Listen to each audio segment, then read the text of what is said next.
जागा जागा महादेव की शुरुआत कैसे हुई? जागा जागा महादेव के उद्घोष क्यों होता है? आइए सुनते हैं। दूसरे दिन शाम में संध्या आरती के समय काका जी की अनुभूतियों के परिरक्षण के विचार से नीलम आनंद ने 2-4 पंक्तियाँ यथा नमः शिवाय, हर हर महादेव, जागा जागा महादेव लिखकर पूजा घर की टेबल पर रख दिया था।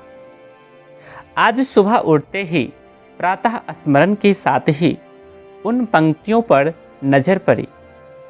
एक पंक्ति जिस पर लाल सही का निशान लगा था वह था जागा जागा महादेव। हिंदानंद को इस आशय की सूचना दी गई।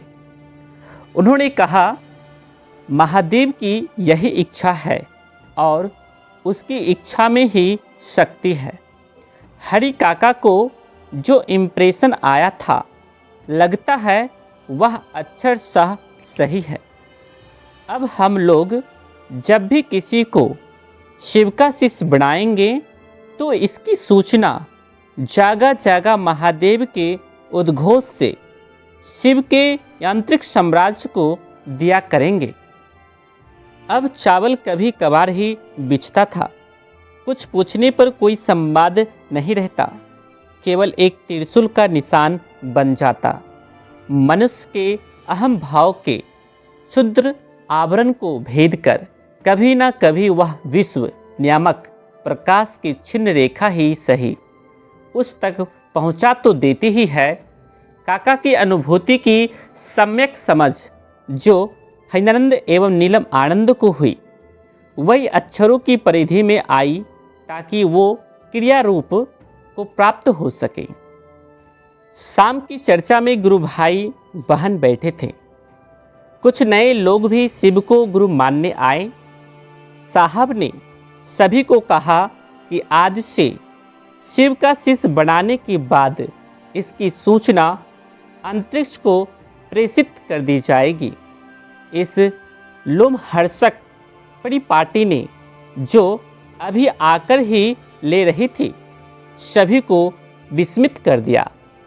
आखिर अंतरिक्ष को इसकी सूचना कैसे दी जाए?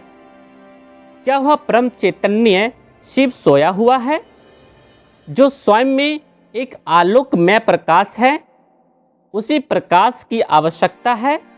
सभी हिंद्रानंद द्वारा इसकी व्याख्या चाहते थे। साहब की आंखें चमक रही थी। ना जाने कौन सा प्रकाश पुंज उनकी आंखों में समाया था। उन्होंने कहा, जागा जागा महादेव का उद्घोष शिव शिष्यों का नारा नहीं है। एक अजीब सा अनुशासन था उनकी आवाज़ में। किसी व्यक्ति द्वारा गुरु माने जाने पर उसकी सहमति के बाद ही उसके नाम की सूचना अंतरिक्ष को देंगे। सूचना देने के क्रम में जागा जागा महादेव के उद्घोष का प्रचलन रहेगा। यह सूचना वायुमंडल में ध्वनि के संप्रेषण और भाव संपन्न प्रत्यक्ष और अप्रत्यक्ष जीव आत्माओं को सूचित करने के विज्ञान पर आधारित है।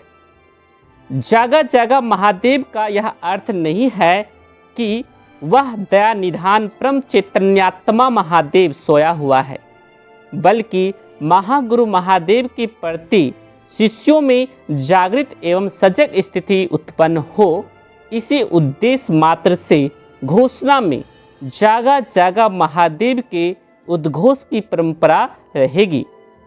वहाँ उपस्थित शिव शिष्यों और शिष्याओं ने सहमति दी और इन्हें आश्वस्त किया कि अब आगे ऐसा ही किया जाएगा। सभी को प्रणाम भाई बहन। इस कहानी को पूरा जानने के लिए पुस्तक अनमिल आखर ऑनलाइन ऑर्डर करके अपने घर मंगवा सकते हैं। लेखक अनुनीता दीदी हैं। डिस्क्रिप्शन में लिंक है, चेकआउट कर लीजिएगा और इसे ज़्यादा से ज़्यादा लोगों के बीच शेयर करें ताकि दूसरे लोग भी इसे सुने, जाने और समझें। अपने दोस्तों में, अपने परिवार में, अपने गुरु भाई गुरु बहनों के बीच, भाई बहनों के बीच इस वीडियो को शेयर करें और हाँ, चैनल पर नए हैं तो सब्सक्राइब करके ज़रूर रखें ताकि साहब की वाणी, साहब का विचार, वीडियो पोस्ट और मुख्यालय का सूचना, संदेश और अनुरोध सबसे पहले आपको प्राप्त होगा। आप सभी को मेरा प्रणाम।